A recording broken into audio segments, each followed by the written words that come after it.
Saudações, saudações. A gente está aqui iniciando mais um quadro do INEF que vai entrar para o Pensando Bem, que é a parte do canal em que a gente discute sobre como você pode pensar com a sua própria cabeça, não em termos de conteúdo propriamente, mas em mecanismos, em caminhos para pensar diferentes e que te ajudem a não simplesmente me copiar ou copiar quem quer que seja, mas pensar por sua conta. E hoje tem um convidado de quem eu sou fã, vou logo dizendo. Ele é escritor, ele é pesquisador, ele é palestrante e terapeuta junguiano. Estou aqui com Heráclito Pinheiro e a gente vai discutir sobre mitologia. O Heráclito é um dos especialistas em mitologia que eu mais respeito e gosto de verdade aqui, e eu quero muito que vocês prestem atenção de verdade na conversa de hoje. Assim. Eu tenho certeza que vocês vão sair daqui diferente do que entraram. Não é qualquer conversa, não. Heráclito, bem-vindo. Muito obrigado. Obrigado pelas palavras. Também sou fã do seu canal, é muito bom. Meus alunos Obrigado. Que me indicaram para estudar psicologia, precisa de muita filosofia, né? De base. Várias questões extracientíficas são respondidas pela filosofia, né? As grandes questões de base. E aí meus alunos estavam enlouquecendo com a filosofia medieval para entender uns textos do Jung, e aí me disseram, olha, esse canal é muito bom, tu tem que assistir. Eu fui assistir, era muito bom mesmo. Sensacional, sensacional. Cara, você deu um ensejo aí bacana para começar. O nosso papo hoje é sobre mito. E aí tem muita coisa que é fora do discurso científico que nem por isso é o que a gente chama de pseudociência no sentido mais baixo da coisa, né? No sentido de ter a pretensão de ser científico, mas falhar miseravelmente e acabar por falar, no final das contas, groselha. As pessoas confundem muito tudo aquilo que não é ciência com aquilo que é imediatamente descartável, com aquilo que não pode ser, de outro modo, utilizado. E quando a gente discute sobre mito, na filosofia, no ensino médio brasileiro, acontece, na verdade, uma simplificação do discurso que atrapalha todo mundo, Heráclito. Geralmente, professores de ensino médio, quando vão explicar o que é mito e o que é filosofia, dizem assim, a filosofia nasce quando ela rompe com o mito. A filosofia nasce com o logos, que dá origem à palavra lógica, e o mitos, que dá origem à palavra mito e mitologia. Na verdade, é um discurso de fábula, no sentido mais rasteiro da palavra fábula, no sentido de mentirinha, de história para boi dormir, de história da carochinha. E a filosofia não, é um discurso racional, é um discurso coerente, é um discurso, esse aí que vem para resolver a vida dos homens. Só que isso é tão simplório, mas tão simplório, que eu não sei nem por onde começar a atacar, mas a gente vai atacar isso aqui hoje. A começar pelo seguinte, Heráclito, professores que utilizam a palavra racionalidade dificilmente conseguem definir o que eles entendem por racionalidade. A filosofia começou com razão, tá, mas o mito quer dizer que era irracional, era incompreensível, ninguém entendia o que era mito. As pessoas falavam falsidade sobre o mundo. E como é que elas viviam, então, se tudo era falso, se tudo era incompreensível, se tudo era irracional? E quer dizer que nenhum filósofo, no início, utilizou um discurso, uma narrativa mitológica. Então, você ignora Parmênides, que escreveu em poesia, um poema. Você ignora a alegoria da caverna do Platão, que é uma narrativa mítica. Você ignora várias passagens do Aristóteles. Você ignora como é que o Sócrates, no início, disse que começou a filosofar lá na Apologia de Sócrates, que o Platão escreveu. Eu comecei a filosofar quando meu amigo veio do oráculo e disse que não havia que eu era o homem mais sábio, apenas que não eu. Veja, ele começou a filosofar graças a Apolo. Exato. E ele não questiona isso, né? Ele parte desse dado. O Deus está certo, eu tenho que compreender o que ele quis falar. Pronto. O início do pai da filosofia é mítico, né? É uma narrativa mítica. Então, muita gente se enrola toda, Heráclito, para explicar qual que é a relação entre filosofia e mito. E aqui a gente está para esclarecer essas coisas de uma perspectiva que é a sua, que é... A gente falou nos bastidores que ia trazer 2 autores para fazer esse caldo ficar mais temperado. O Campbell, o Joseph Campbell, que é um especialista do século XX em mitologia, isso. E o Jung, que é, na verdade, o cara que você mais estuda, não é isso? Exatamente, há 20 anos. Então, para começar, Heráclito, eu vou te fazer uma pergunta que é hiper, ultra, mega complexa, tô ligado, mas vamos lá. O que é mito para cada um desses caras? Tá, a definição mais sucinta é a do Campbell, né? Que ele vai dizer que o mito é a religião do outro, né? Ele vai dizer a seguinte coisa: se eu sou cristão e eu estou falando dos indianos, a religião indiana é um mito e vice-versa. Só que aí ele vai completar. O que é religião? religião e mitologia mal compreendida. E aí isso já dá uma chave muito importante, porque o Campbell, ele tinha uma compreensão psicológica baseada na psicologia do Jung, né? E aí a grande questão é, para o Jung, a mitologia ela não foi exatamente inventada. O próprio Campbell, a partir do Jung, nas páginas finais, nos parágrafos finais do Herói de Mil Faces, ele vai dizer a seguinte coisa: o sonho é uma mitologia privada, a mitologia é um sonho coletivo. Por quê? Porque a partir da perspectiva do Jung, ele vai descobrir empiricamente que os sonhos eles vão reproduzir de maneira autóctone, sem transmissão, mitologemas, que são estruturas básicas que vão aparecer nos grandes mitos, como a fuga mágica, a crucificação, a encruzilhada, o mitologema do herói, etc, etc, etc. E aí você vai ter essa perspectiva de que as mesmas profundezas anímicas que dão origem todas as noites aos nossos sonhos, elas também são a origem da mitologia. Então, no fundo, essa mitologia, ela é a essência da alma projetada, ou ela é uma projeção do inconsciente coletivo. A questão é que o inconsciente é inconsciente mesmo. Então, a última hipótese sobre o que era a psicologia, o que era a mitologia, foi uma hipótese psicológica, porque ela está tratando justamente do aspecto psicológico que não nos é acessível, que é o nosso desconhecido, que é aquilo para qual a gente não consegue olhar. Nós só conseguimos olhar de maneira indireta, de maneira projetada. E aí surgiram todo tipo de desvalorizações da mitologia. Por quê? Porque existe um processo psicológico de retirada de projeção. E aí o Jung, ele vai usar o seguinte exemplo: que ele soube de uma notícia quando ele estava na África, de um soldado negro, que era só o soldado no exército francês, e que ele deserta. E aí ele é preso, e ele diz, eu desertei porque eu ouvi o chamado de uma árvore. E todas as pessoas da minha tribo têm uma ligação com essa árvore, e aí eu ouvi ela me chamando. Então eu não desertei, eu tinha que obedecer à árvore. Era uma questão religiosa. Aí Jung diz, esse é o primeiro estágio, é um estágio primordial, que ele vai chamar de participação mystique, a partir da antropologia. E aí o que acontece?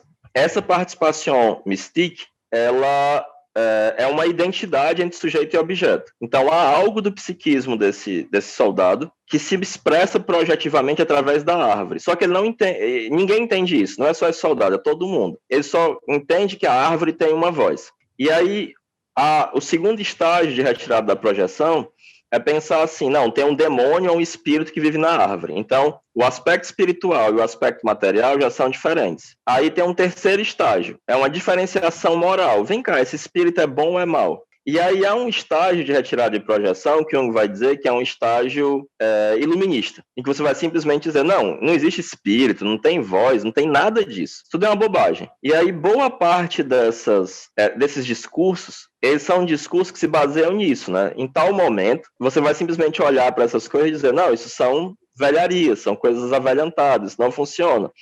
E aí você vai, por exemplo, para os discursos dos começos da antropologia, com Taylor, com Fraser, e do positivismo, que vai entender estágios sucessivos. Eu vou ter a magia, isso é superado, aí eu vou ter a religião é superada e eu chego na ciência. Sendo que nessa perspectiva do Campbell, o mito jamais é superado, porque você não supera a sua própria estrutura anímica. Para quem está assistindo isso aqui, esse é um dos pontos mais centrais da nossa conversa, assim. Vamos explorar isso, sim. Por que o mito jamais vai ser superado? Vai lá, Heráclito.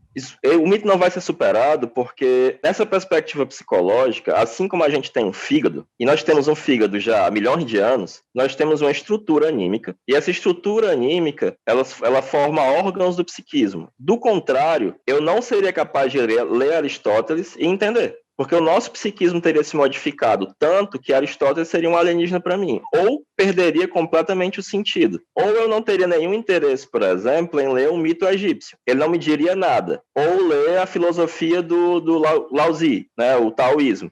Então, devido a isso, assim como eu continuo tendo sonhos à noite, a mitologia continua acontecendo todos os dias quando eu durmo de maneira espontânea. A grande questão da mitologia para o Jung, por exemplo, ele vai falar isso no Símbolos da Transformação, ele vai dizer a seguinte coisa: olha, para que existe mitologia? A mitologia, ela tem também um fator educativo, para dizer, olha, isso são os deuses, isso não é você. Você precisa respeitá-los e temê-los, mas entender que isso é uma outra coisa. Porque, por exemplo, se nós fôssemos pura razão, por que a gente ia ter depressão? Pois é.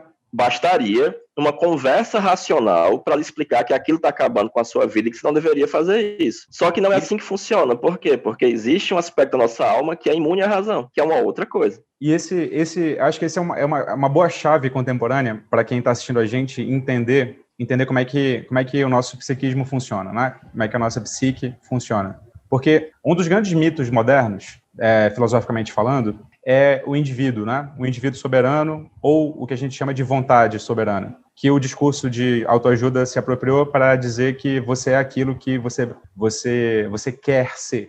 Essa tese tem uma premissa. O homem é, em essência, razão, e essa razão significa que nós tomamos decisões inteiramente lógicas, como se fosse quase que uma lógica de prós e contras. Nós estabelecemos isso e se tem mais prós, a gente segue por um caminho, se tem mais contras, a gente não segue, e é assim que se dá mais ou menos a decisão humana. Essa psicologia folclórica, vulgar, né, ela está na cabeça de muita gente, por mais que essas pessoas não parem para refletir. Muita gente acha que a decisão humana se dá assim. Né? Não, a gente é racional. Né? É isso que diferencia a gente dos animais. E pegam aquela frase do Aristóteles, que diz que o homem é um animal racional, tiram de contexto, né?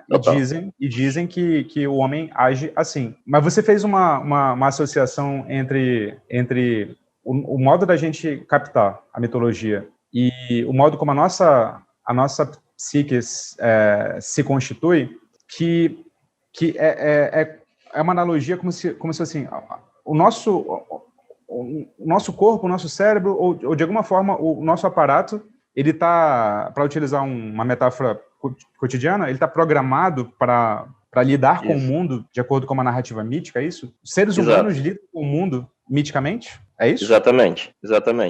Não tem como fugir desse registro, porque é assim que a gente capta a realidade.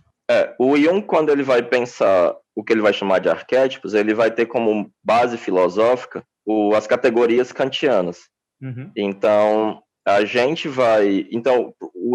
para o Jung, o arquétipo, eles são categorias da fantasia, mas ao mesmo tempo eles são categorias a priori da percepção e a percepção humana. Então eu só vou entender as coisas a partir dessas categorias a priori, que no caso dele, elas são categorias míticas, né? A nossa psicologia está imbuída desse a priori, de entender as coisas a partir desse tipo de narrativa, né? Por que é que sempre, de novo, fazem-se filmes em que tem a mesma narrativa heróica? E Sim. sempre, de novo, a gente assiste e acha massa. Cara, essa ponte é legal. Eu não sabia disso. O Jung, então, se apropria do vocabulário kantiano para dizer que, assim como nós temos categorias a priori na cognição humana, espaço e tempo na sensibilidade, né, e relação, quantidade, qualidade no entendimento, nós também teríamos uma recepção dos estímulos da realidade que é recepcionada por arquétipos. Esses arquétipos já estão inseridos em nós. Mas só que eles são puramente formais e vazios em si. Mas sempre, exatamente como as categorias. Mas isso o Jung chega a declarar que é independente de cultura mesmo, é transcultural? Mesmo tem um aspecto cultural e tem um aspecto transcultural. O próprio Jung diz que ele não foi o primeiro a falar de arquétipo, que vários autores falavam antes. E o Campbell gostava de citar o Adolf Bastian para explicar o arquétipo de uma maneira certinha. Porque o Jung cita o Bastian, olha, esse cara falou de arquétipo antes de mim. A questão que o Bastian reduzia ao pensamento, e para o Jung não é só pensamento, mas o Bastian falava que tinha dois pensamentos para explicar a religião, o elementar Gedanke e o Folkar Gedanke, o pensamento elementar e o pensamento folclórico. Então, eu tenho 3 culturas. Todas elas têm um mal terrível. Num é um lobo, no outro é um tubarão, na outra é, sei lá, um lagarto. Sim. Isso são relações paideumáticas, porque o que devora as coisas não é um tubarão, na outra é o lobo, na outra é um lagarto. Mas todos têm uma estrutura elementar que é de um mal devorador. Lá e aí você vai ter é a cobra grande, por exemplo, eu sou amazonense. Pronto, e aí um seria o tubarão, outro lobo, outra cobra. Mas em todos há uma ideia elementar de um mal que a tudo devora. E aí o arquétipo ele vai ter essas duas diferenciações. Você vai ter o arquétipo propriamente, que nem existe, porque ele não é empírico, ele é uma abstração de vários dados empíricos, é uma dedução a partir de vários dados empíricos, e empiricamente eu tenho imagens arquetípicas, que quando eu comparo essas imagens, eu percebo que, tirando o aspecto individual delas, elas caem dentro de determinadas categorias relativamente fixas e transhistóricas e transculturais. Cara, interessante. Interessante pra caramba. Eu vou tentar aqui ir num nível mais acessível ainda, para quem não sabe nem o que significa arquétipo, porque é uma coisa que se conecta com as aulas que a gente tem lá no canal, né? Aqui no canal. Bom, vocês lembram da aula 0 de filosofia? Na verdade, a aula 01. A aula 0 foi quando eu apresentei o curso, que é quando a gente parte da noção de arqué, que está contido na palavra arquétipo, né? Arqué, para os gregos, é uma palavra que designa, ao mesmo tempo, gênese, no sentido de ponto inicial, mas também pode ser traduzida por princípio, por aquilo que não está só no início, mas aquilo que rege, né, que governa alguma coisa, algum comportamento. Então, arqué é início e governo ao mesmo tempo. A palavra princípio capta essas duas coisas, né? Princípio é aquilo que vem antes de tudo, mas aquilo que vai à frente de tudo, guiando. E tipo significa modelo. Então, um arquétipo é um modelo que governa muitas outras coisas que vêm depois. Isso é um arquétipo. E é por isso que ele é formal, ele não é conteudístico, né? Porque se ele fosse conteudístico, ele já seria o exemplar, mas o exemplar no sentido de concreto, material, sensível. O arquétipo, ele informa, ele é uma forma, né? Ele é uma forma em si. Isso, uma forma vazia. É uma forma vazia. E a gente precisa lançar mão de um arquétipo para dar conta de porque tantas culturas têm narrativas muito parecidas na sua essência. Nós não conseguiríamos explicar essas narrativas de culturas que não se comunicaram se não fosse a hipótese do arquétipo. É por aí. A não ser que você lance mão de hipóteses muito loucas. É por aí, exatamente. Porque aí você tem duas coisas muito importantes, né? Tem esse dado, que já é chocante por si mesmo, que várias pessoas perceberam, Mous, na antropologia francesa, Adolf Bastian, na antropologia alemã, e mais um monte de gente. E aí o Jung e o Freud, eles acrescentam mais um dado a esse caldo. Tem um pessoal que nunca teve contato com mito nenhum, e os delírios deles correspondem a mitos clássicos. Como é que pode? Então, o Jung, ele tinha lido um papiro que estava em grego, que era chamado de Papiro de Dietrich, que à época se julgava tratar-se de um ritual mitraico, que falava, não era mitraico, mas na época o pessoal julgava que fosse. Então tinha acabado de ser traduzido, era um negócio perdido. Não existia em nenhuma língua moderna. E aí falava que o iniciado ia haver um cano, um tubo descendo do sol, e um vento, um pneuma divino sai desse cano, desse tubo, ia atingi-lo. E esse vento era gerado pelo balançar desse tubo. E aí o Jung tinha acabado de ler isso, né? Ele lia em grego e latim desde a infância, o pai dele era pastor, ensinou para ele, e na época a educação germânica incluía desde cedo grego e latim. E aí ele encontra um paciente, que era um aprendiz de serralheiro analfabeto, de 19 anos, que não lia nem alemão, e esse cara pega ele pelo braço e diz assim, doutor, olha ali. Aí o Jung, o quê? No sol. Ele, o que é que tem no sol? Tem um pênis no sol. E quando esse pênis balança, cria um vento. Aí o Jung falou, oi? Como? Como assim? É idêntico. Como é que esse cara... E aí ele vai se esforçar para entender que foi uma palingênese. Não foi uma transmissão no tempo e no espaço, mas um reaparecimento espontâneo do mesmo mitologema. E que boa parte do delírio das pessoas com esquizofrenia e psicose não pode ser explicado de maneira puramente pessoal, mas ao contrário. Ele só tem paralelos na história das religiões, a tal ponto que no Eu Inconsciente ele fala de um outro paciente, também muito jovem, que ele diz, olha, ele tem... o delírio dele era o seguinte, o mundo é seu livro de figuras. E ao virar a cabeça, ele vira as páginas desse livro de figuras. Ele disse, olha, só um louco ou um gênio poderia se afastar tanto da realidade ao ponto de imaginar o mundo como vontade de representação. Que ele diz, na base da ideia genial do Schopenhauer está esse mesmo arquétipo, que reaparece espontaneamente nesse jovem louco. A questão é que o reaparecimento espontâneo não tem nenhum valor pessoal. O valor pessoal está no Schopenhauer, que conseguiu transformar isso em uma linguagem filosófica acessível a todos, e não ser alienado por essa imagem e enlouquecer. Ser tomado por essa imagem, se identificar com essa imagem. Então, mesmo as grandes ideias filosóficas, elas vão surgir desse mesmo substrato obscuro e estranho, do qual emergem os sonhos à noite. Eu escutei uma definição do Campbell, de um vídeo seu, que eu queria que a gente falasse um pouco aqui também, que eu achei ela uma boa definição em termos de acessibilidade para quem nunca tomou contato com isso. Vê se é isso mesmo, vê se eu entendi bem. Você falou assim, para o Campbell, primeiro que ele tem várias definições e conceituações, né, abordagens e pontos de vista diferentes para abarcar o que é mito, mas uma delas é o todo de uma mitologia, ou uma mitologia considerada no seu aspecto mais abrangente, significa uma organização de imagens e narrativas simbólicas, que são metáforas, isso você grifou, das possibilidades do acontecer. É isso mesmo? Exatamente. Conjunto de imagens narrativas das possibilidades da experiência humana. Eu acho que isso é uma boa definição para ficar na cabeça, assim. E repito, a gente que é professor gosta muito de repetir para ficar na cabeça mesmo. Cadê? Já perdi, tá. Imagens narrativas simbólicas de possibilidades da experiência humana. Mas explora essa definição para gente, por favor.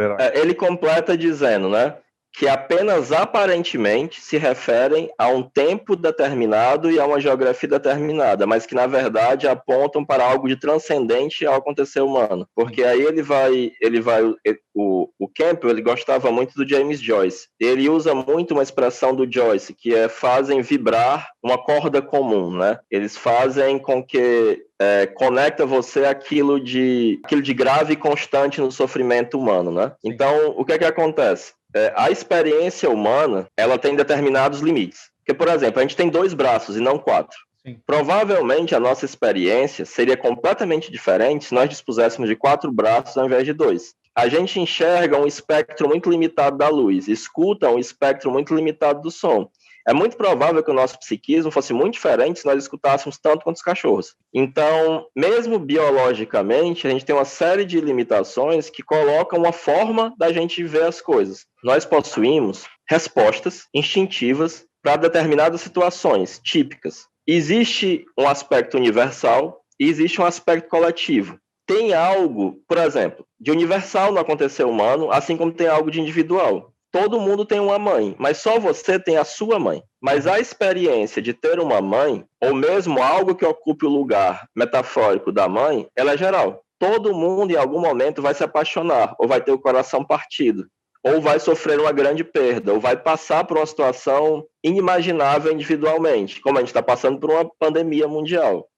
E esse acontecer humano, ele tem uma série de possibilidades que já estão expressas em várias mitologias. Eu vou dar um exemplo bem prático. Uma vez alguém me narrou o seguinte sonho de uma moça moderna. Ela sonhava que pegava o carro da mãe e dirigia esse carro, só que ela acabava batendo num poste. Então, os sonhos, eles são mensagens do nosso inconsciente que são enviadas para nós numa tentativa de equilibrar a consciência. Onde é que eu vou encontrar algo similar na experiência humana? No mito de Faetonte. Faetonte descobre que é filho de Apolo e aí, ao questionar a mãe, ela diz, olha, você é filho de Apolo, Febo Apolo, você é filho do Sol. Aí ele sobe até a montanha, onde tem os estábulos de Febo Apolo, Hélios, diz assim para ele, é verdade que você é meu pai? E ele diz, e como eu sou seu pai, eu lhe dou uma dádiva. Pois eu quero dirigir o carro de Apolo. E ele diz, não faça isso, o firmamento é muito perigoso, o sol é muito quente, e os cavalos estão acostumados às mãos de um deus. E ele diz, não, mas é isso que eu quero. E aí, com o coração pesado, Febo Apolo permite. E aí ele rapidamente perde o controle dos cavalos. E ele desce tanto que os mares começam a ferver e tudo começa a queimar. E aí Héracles vai lá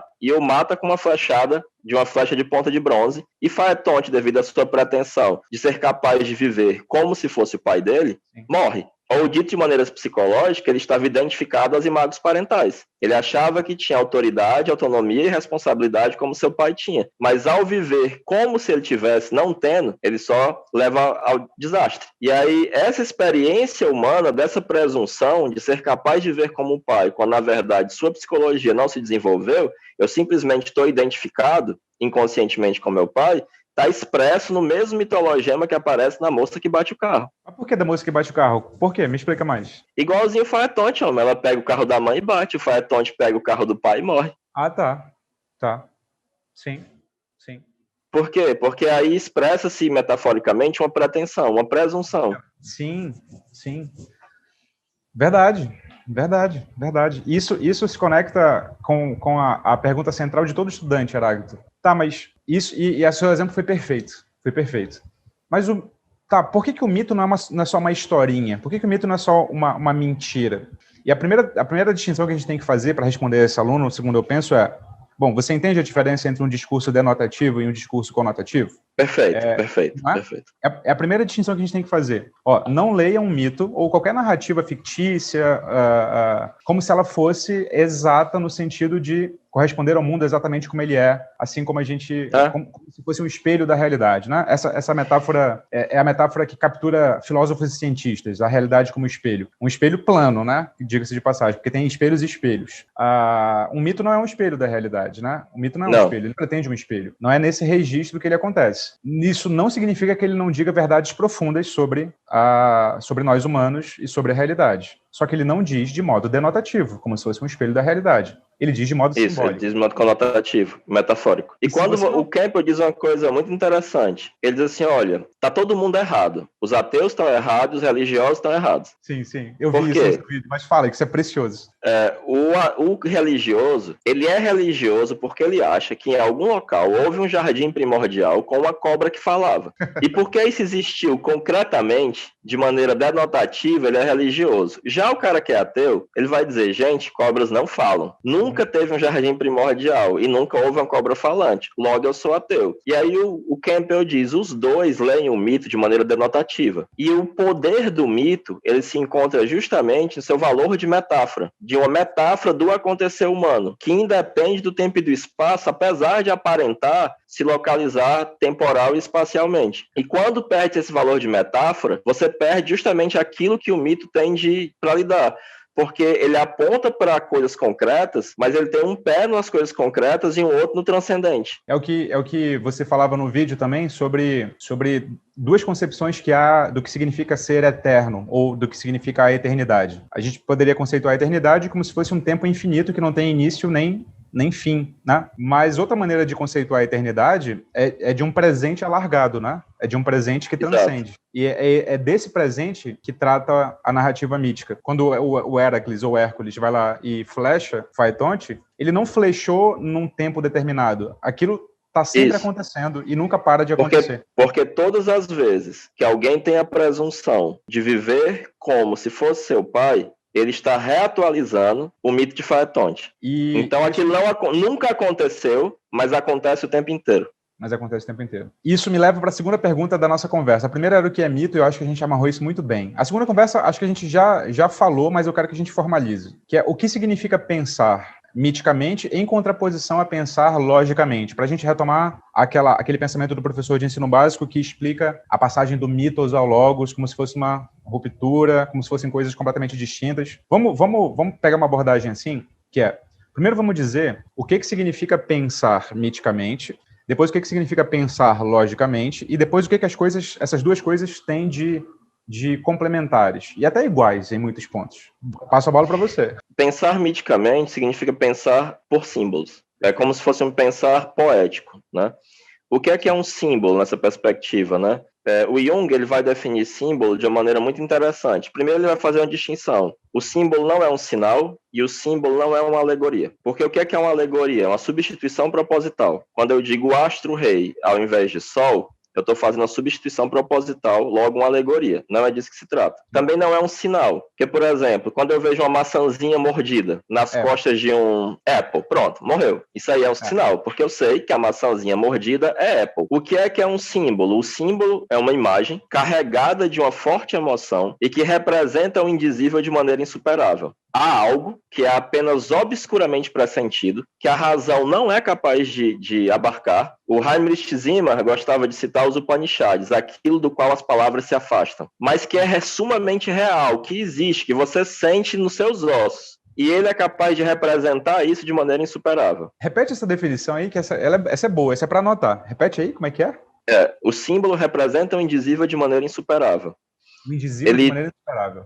Ele gera cultura. Porque, por exemplo, o Jung vai dizer, olha, a cruz, ela é um símbolo histórico, ela é um símbolo morto. Mas por quê? Porque em algum momento, no começo da era cristã, ela representava algo que era incapaz de ser dito em palavras. Mas ela também é um transformador de energia. E ela me causa uma comoção tão grande que eu preciso me esforçar para colocar aquilo em palavras. E aí, depois de 1000 anos, a escolástica, a patrística, a teologia transformou aquilo em palavras. Então, a cruz perde esse valor emocional, porque ela atuou tão vivamente que ela gerou uma cultura. E aí eu falo que ela é um símbolo, mas ela é um símbolo histórico, porque ela já foi um símbolo.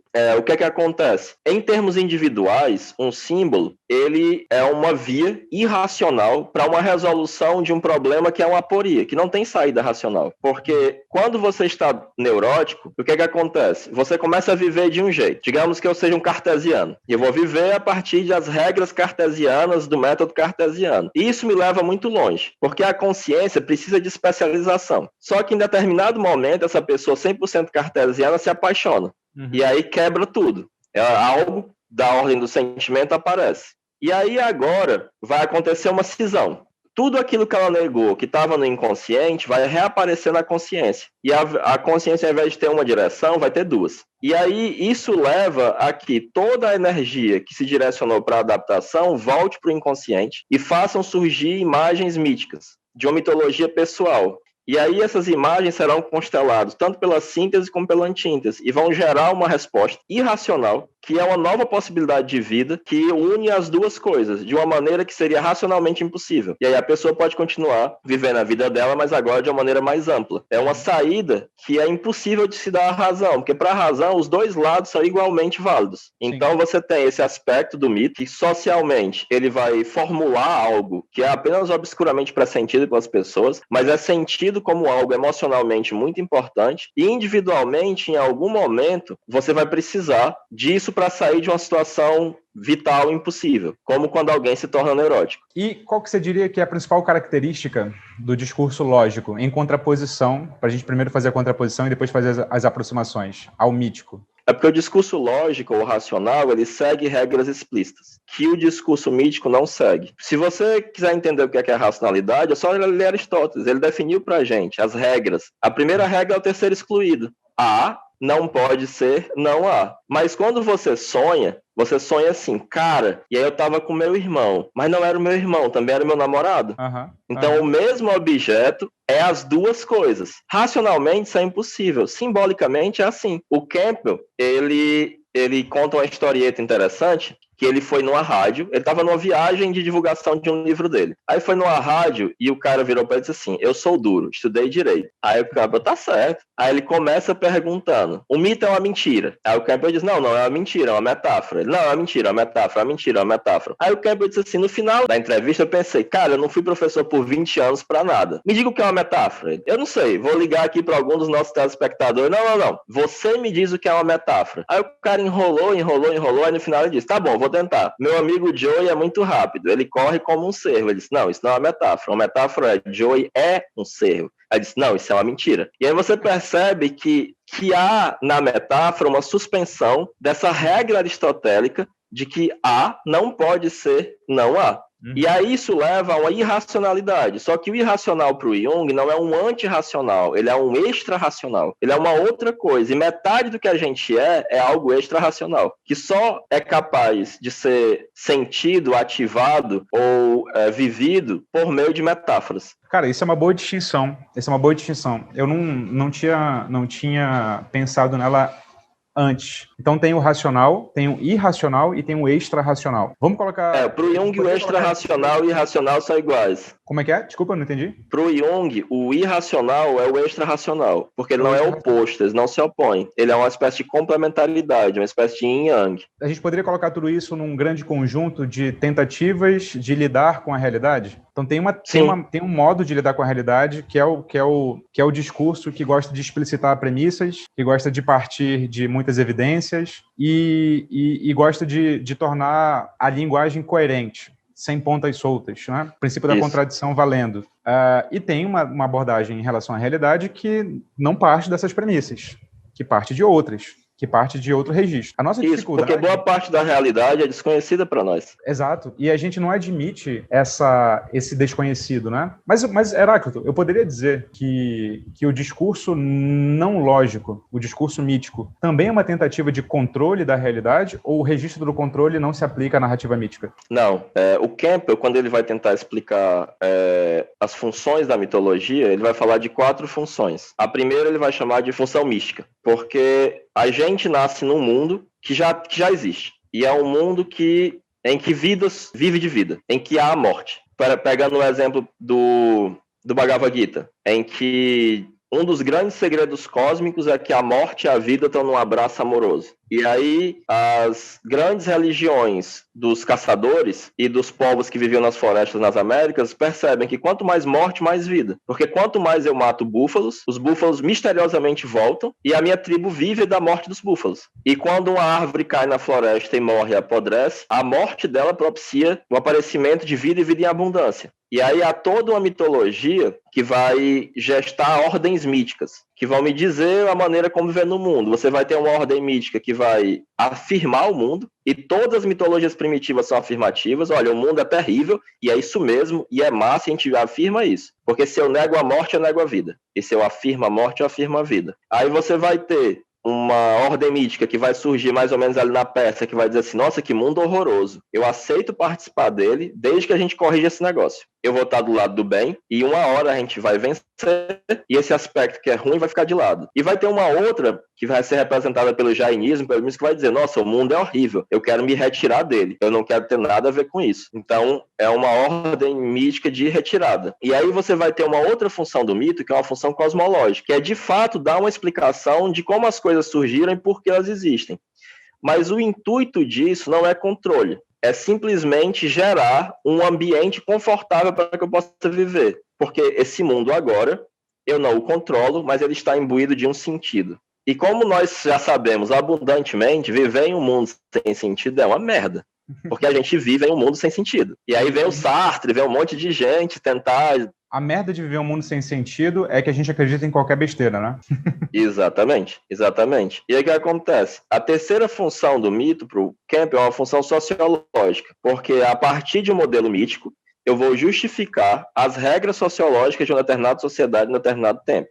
Então, do meu povo, Moisés, desce do Monte Sinai com as tábuas das leis. Essas leis, elas são tão fixas quanto o fato de que o sol nasce no Oriente e se põe no Ocidente, porque elas não são inventadas, elas são dadas pelo mesmo Deus que fez o mundo. Logo, essa sociedade ela tem um sentido superior, um sentido divino. E aí, por fim, vem a principal função para os nossos tempos, que é uma função psicológica. Por quê? Porque o mito ele nos ajuda a atravessar com integridade as grandes transformações da nossa vida. E aí eu vou estar em harmonia comigo mesmo, com o cosmos e com a sociedade, graças a essa influência psicológica do mito, que é o que o Jung tenta recuperar com a sua obra.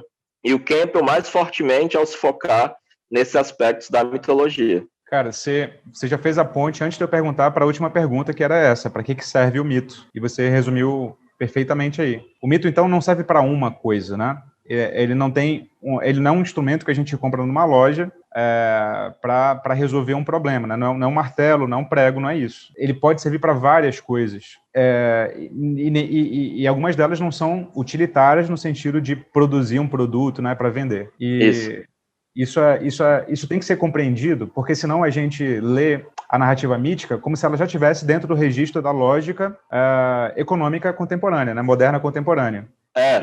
A gente precisa estabelecer uma linguagem para dar conta de resolver certos problemas, e se essa linguagem não der conta de resolver certos problemas, então ela não tem nenhuma serventia. E o mito não está nesse registro, a narrativa mítica não está nesse registro. Isso é importante ressaltar. Mas eu gosto de ressaltar sempre, Heráclito, que me perguntam assim, né?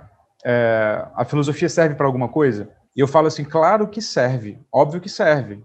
Eu acho o maior tiro no pé um professor de filosofia falar que filosofia não serve para nada, porque, por um motivo muito simples, o professor de filosofia que diz isso, ele está aceitando um discurso aristotélico, que o Aristóteles começa com essa ideia, que está muito localizado também, né? O Aristóteles diz isso lá na Metafísica, quando ele vai, no livro 1, quando ele vai explicar que a investigação filosófica só começa depois que a gente já tem as outras áreas da vida estabelecidas, e a gente conhece pelo conhecer, porque o conhecer pelo conhecer é o tipo de vida mais digno que há, porque ele não é subserviente a nenhum outro, né?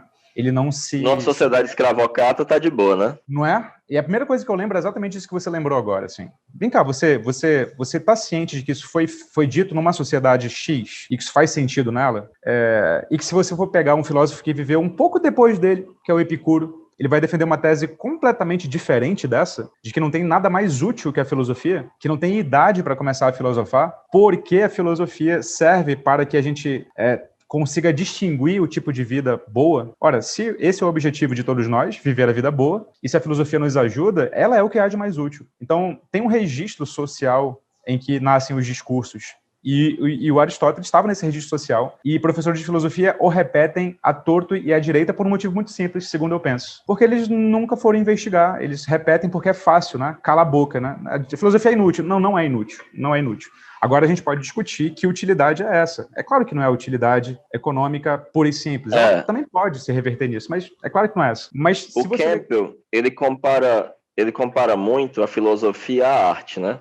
E ele vai pegar o registro da arte muito a partir do James Joyce, né? Que ele diz que é um dos poucos artistas que diz o que é a arte e ensina como ser um artista, né? Que realmente refletiu sobre isso ao invés de simplesmente fazer isso, né? E o Campbell vai fazer uma tradução muito interessante da arte e do mito, que ele vai dizer que o mito e a arte, e aí eu incluiria a filosofia, é o divinamente supérfluo.